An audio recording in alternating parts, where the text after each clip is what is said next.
Terima kasih kepada Tan Sri, Masih Menteri. Ingin soalan saya adalah bagaimana pelibatan kementerian terhadap golongan anak muda yang tidak sertai belia, yang terbiarlah isunya.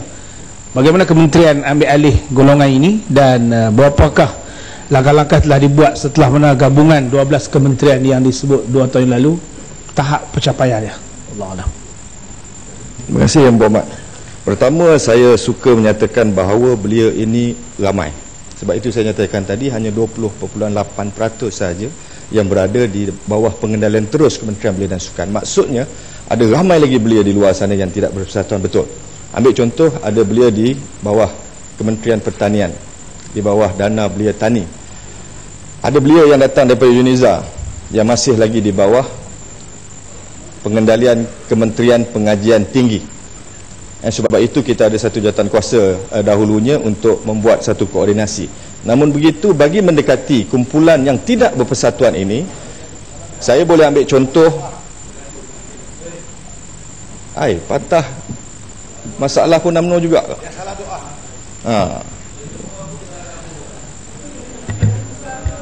Dia doa salah, kaki dia hampir patah.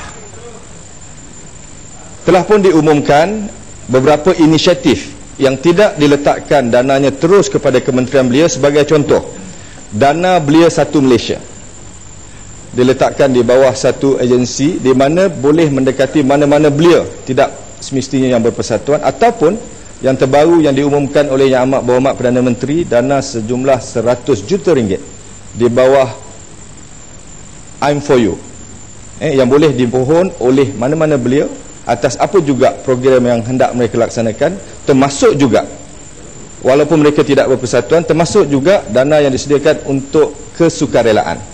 Jadi ini adalah salah satu cara yang dibuat oleh kerajaan, hasil daripada koordinasi itu tadi, untuk dia gunakan walaupun mereka tidak berpersatuan. Tapi yang penting, gangguan, kekeliruan yang wujud bagi mendekati para belia ini perlu kita kurangkan, supaya para belia kita hanya dapat menikmati perkara yang baik-baik kerana usia muda.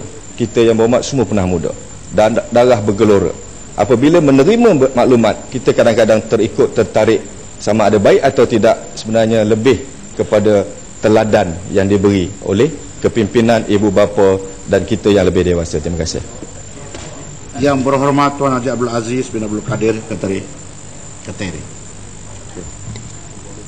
Terima kasih Tan Sri Ketua. Soalan saya nombor 4. Terima kasih Tan Sri Ketua. Saya mengucapkan terima kasih kepada Yang Berhormat Ketereh yang mengukakan pertanyaan ini. Tuan Yang Ketua, untuk makluman ahli Yang Berhormat dan Dewan Yang Mulia ini, kerajaan telah mengharamkan aktiviti pembakaran semua jenis mercun semenjak tahun 1995 demi memelihara keselamatan dan ketenteraman awam. Memandangkan aktiviti bermain mercun telah banyak membawa musibah dan bencana seperti kecederaan diri, kematian serta boleh menjadi punca kebakaran. Setakat ini, kemalangan akibat bermain mercun bagaimanapun tidak pernah dilaporkan kepada pihak polis oleh mana-mana pihak. Tuan Yang Ketua, kebanyakan mercun yang terdapat di negara ini dipercayai diseludup melalui negara jiran. Walaupun agensi-agensi penguatkuasa seperti PDRM, Unit Pencegahan Penyeludupan, Jabatan Kastam Diraja Malaysia dan Agensi Penguatkuasaan Maritim Malaysia sentiasa berusaha untuk membenteras penyeludupan bahan tersebut. Didapati penyeludupan masih berlaku dan ianya adalah disebabkan oleh, pertama, dipengaruhi oleh permintaan yang tinggi terhadap bahan tersebut disebabkan Malaysia sebagai negara multiracial dengan izin, di mana mempunyai berbagai hari perayaan, dan ini termasuklah hari Raya Aidilfitri, Tahun Baru Cina, Deepavali, Christmas, Cap Gome dan sebagainya. Dan kedua, sepadan darat negara iaitu Malaysia, Thailand, Sabah, Sarawak, Kalimantan, Indonesia, dan sepadan laut Selat Melaka dan Laut Cina Selatan adalah terlalu panjang dan luas. Tuan Ketua, pihak KDN ingin merayu kepada masyarakat umum bahawa kita perlu sedar tanggungjawab mementeras pembakaran mercun bukanlah terletak di bawah kerajaan semata-mata, tapi harus dipikul bersama oleh masyarakat setempat, ibu bapa dan juga keluarga. Terima kasih. Jadi, Terima kasih Tan Sri, terima kasih Timbalan Menteri. Saya juga ingin tahu selama manakah mercun-mercun yang dirampas itu disimpan dan bagaimanakah usaha menghapuskannya. Kerana kita tidak mahu dengar lagi tomahan, mungkin tomahan dari mana bekalan, sebab sampai saja musim perayaan banyak bekalan mercun mudah didapati. Dan yang paling menyedihkan, ada tomahan mungkin yang mengatakan dari mana dapat bekalan, daripada kastam, daripada UPP. Saya rasa perkara ini tak patut berlaku kerana ini mencemarkan imej pasukan Unifon kita.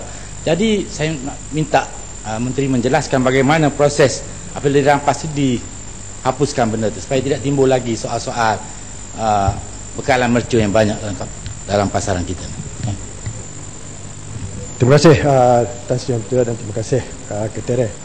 Sehubungan dengan kes-kes rampasan berkaitan dengan mercun-mercun yang dibuat adalah merupakan eksibit, dan ianya ada peraturan yang tertentu yang mana perlu diikuti, dan ada tempoh yang perlu disimpan sebagai eksibit, dan dakwaan bahawa ianya diperolehi daripada jabatan-jabatan seperti mana yang didakwa itu adalah tidak benar.